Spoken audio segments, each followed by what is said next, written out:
Thank you for that clarification, Father, because all I thought when a couple is divorced, they're not already allowed to serve in the church or have the communion.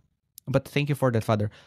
Ganun po pala, if one party of or any of the parties attempted for marriage, they're the only one who cannot receive the Eucharist or serve in the church. Tama po ba, Father?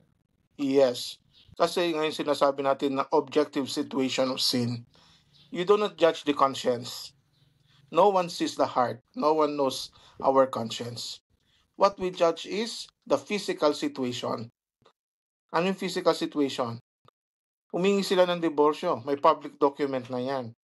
They are no longer living together as husband and wife from the eyes of civil law. No? But still, in the church, they are considered as husband and wife. So, sinuway nila yung simbahan. So, that is the objective situation. Yun ang ginudge ng simbahan. That's why some rights and obligations are suspended.